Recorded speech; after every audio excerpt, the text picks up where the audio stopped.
Hello दोस्तों।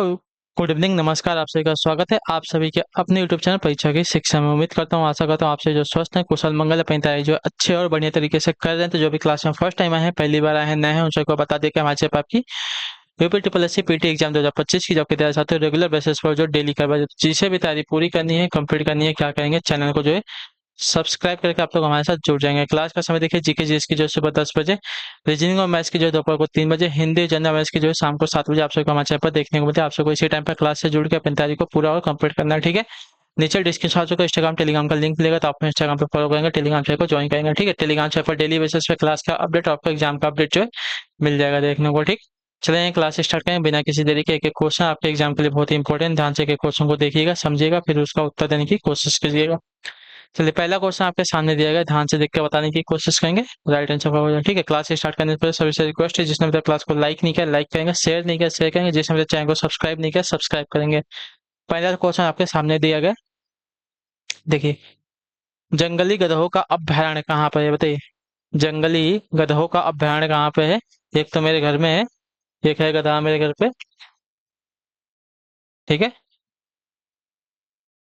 चलिए अब इसका उत्तर है, जंगली गधों का अभ्यारण्य कहाँ पे है। तो जंगली गधों का अभ्यारण्य अगर देखा जाएगा साथियों, तो आपका राइट आंसर हो जाएगा, मजाक मस्ती से आगे आपका आएंगे गुजरात में, ठीक है। ऑप्शन नंबर आपका सी राइट होगा, ठीक है। जंगली गधों का अभ्यारण्य आपका गुजरात के कच्छ में अवस्थित है, तो ऑप्शन नंबर आपका सी राइट हो जाएगा। क्लियर सभी को? चलिए अगला क्वेश्चन देखा जाएगा, आपका 32 है, 32 नंबर। निम्नलिखित में से कौन सुमेलित नहीं है, ठीक है। निम्नलिखित में से कौन सा आपका सही सुमेलित नहीं है, हमें ये बताना है, ठीक। चलिए, निम्नलिखित में से कौन सा सही सुमेलित नहीं है।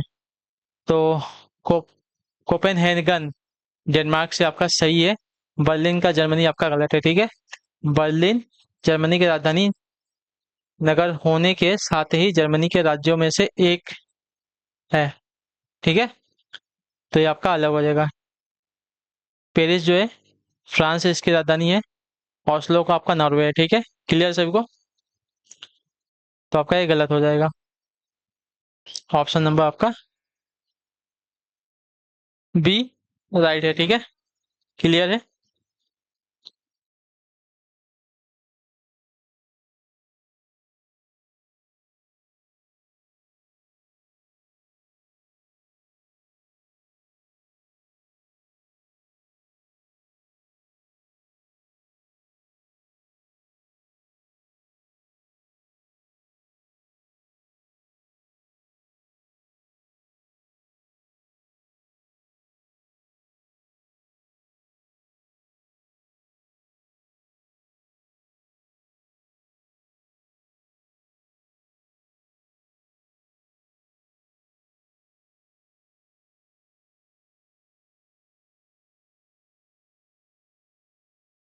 चलिए अगला क्वेश्चन देखेंगे, आपका है 33 नंबर। ध्यान से देखिएगा, उत्तर दीजिएगा, इसका राइट आंसर क्या होगा, ठीक है। चलेंगे।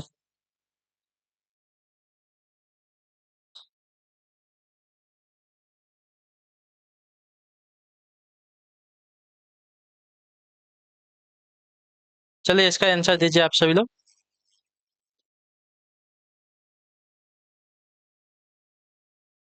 बताइए। कथन दिया गया है, कारण दिया गया है। यमुना दिल्ली की जीवनी रेखा है, इसका जल बहुत ही दूषित है। नीचे दिए गए कूट के सही उत्तर दीजिएगा, ठीक है। तो देखिए, यमुना दिल्ली की जीवनी, ये बात तो सही है, इसका जल भी दूषित है, ये भी सही है। तो ये तथा आर दोनों ही सही है, परंतु आर ए की सही व्याख्या नहीं करता है, ये बात याद रखिएगा, ठीक है। तो ऑप्शन नंबर आपका जो दिया गया है साथियों, कौन सा, बी वाला आपका राइट आंसर होगा, ठीक है। ए और आर दोनों के दोनों सही कथन है कि यमुना जो है दिल्ली की जीवनी है, और इसका जल भी जो है बहुत दूषित है, ठीक है। ए और आर दोनों सही है, परंतु आर जो है ए की व्याख्या सही नहीं कर रहा है। अगले क्वेश्चन की तरफ बढ़ेंगे, आपका है 34 34 नंबर प्रश्न, ध्यान से देखिएगा। निम्नलिखित देशों में से किस एक को जो है यूरेनियम सिटी स्थापित करने का श्रेय दिया जाता है, बताइए। निम्नलिखित देशों में से किस एक को जो है यूरेनियम सिटी स्थापित करने का श्रेय दिया जाता है। तो आपका राइट आंसर हो जाएगा साथियों, कनाडा को। ऑप्शन नंबर आपका बी राइट होगा। क्लियर से होगा, इसके बाद कनाडा को जो यूरेनियम सिटी स्थापित करने का श्रेय दिया जाता है, ठीक है। चलिए अगले क्वेश्चन की तरफ बढ़ेंगे, आपका 35 नंबर। उत्तर प्रदेश में इंदिरा गांधी नक्षत्रशाला अवस्थित है। उत्तर प्रदेश में इंदिरा गांधी नक्षत्रशाला कहाँ पर स्थित है? इलाहाबाद में, लखनऊ में, गोरखपुर में, मथुरा में। तो यह जो है आपका साथियों लखनऊ में स्थित है, ठीक है, इलाहाबाद में नहीं है, लखनऊ में स्थित है, ठीक है। उत्तर प्रदेश में आपका नक्षत्रशाला अवस्थित है, लखनऊ में। 36 से 36 नंबर उत्तर दीजिएगा। निम्नलिखित में से कौन जो है अनाज दानों का उत्पादन है, बताइए।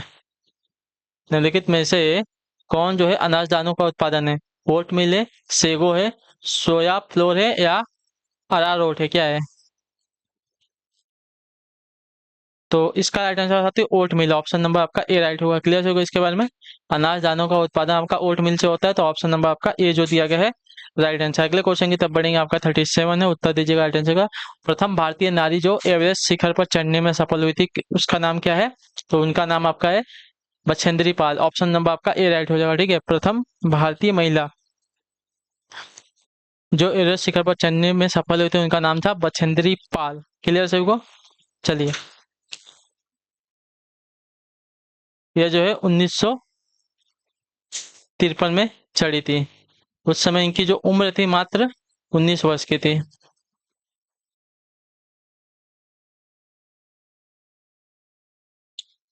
चलिए, अगला क्वेश्चन देखा जाएगा, ध्यान से देखेंगे, बताएंगे। राइट आंसर का जवाब आपका 38 है, ठीक है।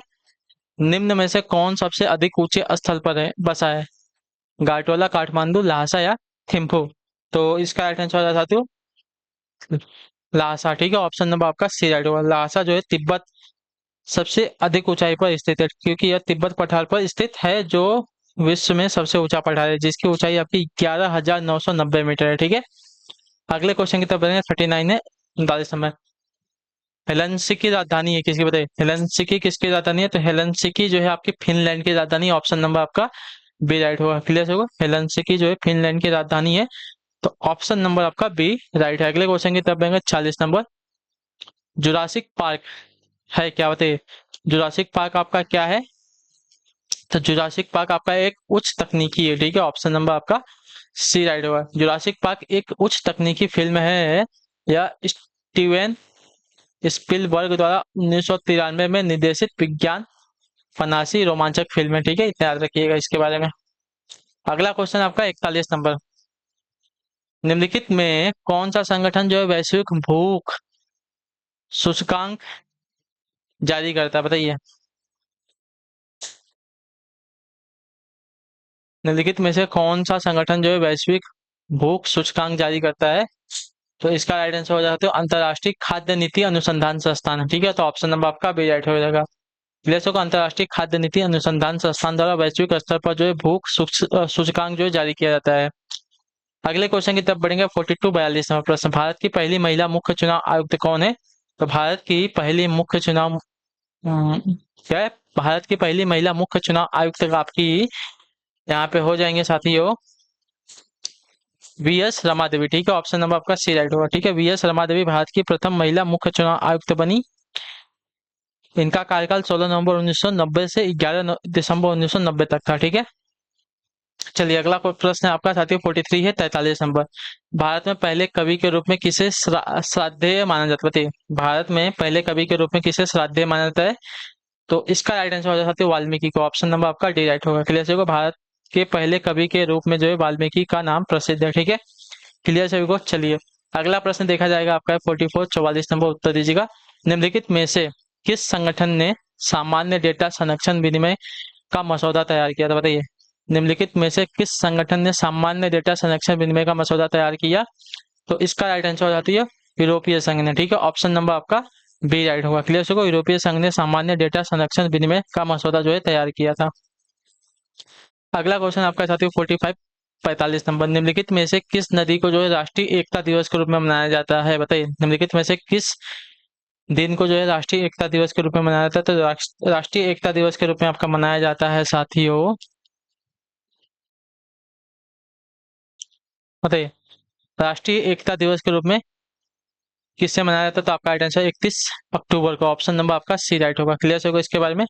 राष्ट्रीय एकता दिवस हर साल जो 31 अक्टूबर को मनाया जाता है। भारत के लौह पुरुष सरदार वल्लभ भाई पटेल की जयंती को मनाने के लिए भारत सरकार द्वारा साल 2014 में इस दिन की शुरुआत की गई थी, ठीक है। क्लियर है? चलिए, अगला प्रश्न आपका है 46वां प्रश्न, ध्यान से देख के उत्तर देने की कोशिश करेंगे। राइट आंसर आपका क्या होगा, ठीक है। क्या देगा? 46वां। अंतर्राष्ट्रीय न्यायालय किस देश में स्थित है? बताइए। अंतर्राष्ट्रीय न्यायालय जो है किस देश में स्थित है? तो अंतर्राष्ट्रीय न्यायालय आपका नीदरलैंड में स्थित है। ऑप्शन नंबर आपका ए राइट होगा। क्लियर होगा इसके बारे में। अंतर्राष्ट्रीय न्यायालय नीदरलैंड में स्थित है। नीदरलैंड यूरोप महाद्वीप का प्रमुख देश है। यह उत्तरी पूर्वी यूरोप में स्थित है, ठीक है। अगला क्वेश्चन आपका 47वां प्रश्न, ठीक है। ध्यान से देख के उत्तर दीजिएगा। जुलाई 1944 में संयुक्त राष्ट्र ब्रेटन वुड्स सम्मेलन में किस अंतर्राष्ट्रीय संगठन की संकल्पना की गई थी? बताइए। जुलाई 1944 में संयुक्त राष्ट्र ब्रेटन वुड्स सम्मेलन में किस अंतर्राष्ट्रीय संगठन की संकल्पना की गई थी? तो इसका राइट आंसर आपका हो जाता है विश्व व्यापार संगठन की, ठीक है। ऑप्शन नंबर आपका ये जो दिया गया साथियों आपका राइट आंसर होगा, ठीक। क्लियर होगा इसके बाद। अगला क्वेश्चन आपका साथियों 48 है, 48 नंबर। इथोपिया की मुद्रा क्या है? बताइए। इथोपिया की मुद्रा क्या है? तो इथोपिया की मुद्रा की अगर बात करेंगे तो आपका राइट आंसर यहाँ पे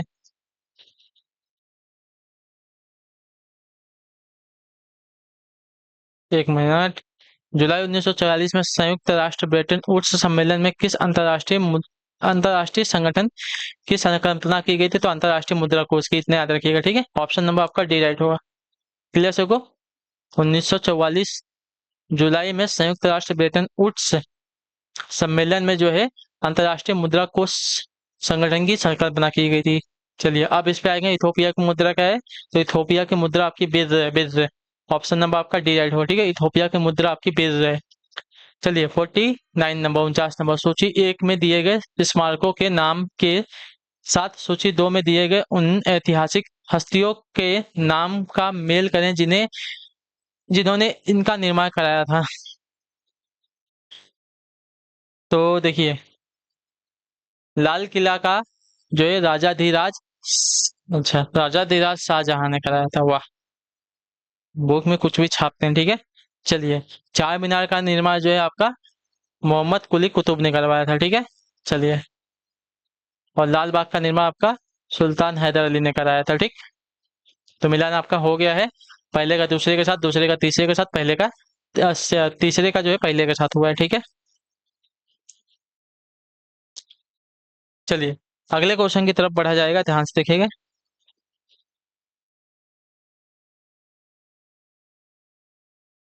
भारतीय कृषि अनुसंधान संस्थान पूसा का मुख्यालय कहाँ स्थित? बताइए।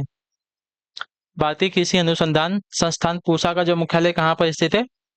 तो यह स्थित है साथियों आपका दिल्ली में। ऑप्शन नंबर आपका ए राइट होगा। क्लियर। भारतीय कृषि अनुसंधान परिषद का मुख्यालय कृषि भवन नई दिल्ली में स्थित है, ठीक है। अगले क्वेश्चन की तरफ बढ़ेंगे। 76वां प्रश्न क्या देगा? दिए गए शब्द युग्म के सही अर्थभेद का चयन कीजिए, ठीक है। चलिए, सही अर्थभेद का चयन करना है। तो सही अर्थभेद की अगर बात करेंगे तो आपका राइट आंसर हो जाएगा साथियों, देखिए, दोनों। दोनों, अच्छा, उभय और अभय दिया गया है ना। तो उभय का अर्थ होता है दोनों और अभय का होता है निर्भय, ठीक है। तो ऑप्शन नंबर आपका सी राइट हो जाएगा, ठीक है। उभय का अर्थ होता है दोनों, यानी कि दो में से प्रत्येक, ठीक है, यानी कि उभय। और अभय का अर्थ होता है निर्भय, जिसे किसी से भय नहीं, ठीक है, यानी कि भय मुक्त या निडर। अगला क्वेश्चन आपका 77वां प्रश्न, ठीक है। ऊंट की चोरी निहुरे निहुरे का अर्थ क्या हो जाएगा? ऊंट की चोरी निहुरे निहुरे, इसका अर्थ क्या हो जाएगा? तो इसका अर्थ हो जाएगा साथियों, बड़े काम छिपकर नहीं किए जा सकते। ऑप्शन नंबर आपका बी राइट होगा, ठीक है। ऊंट की चोरी निहुरे निहुरे का अर्थ हो जाएगा कि बड़े काम छिपकर नहीं किए जा सकते। अगले क्वेश्चन की तरफ बढ़ेंगे। 78 है, 78 नंबर।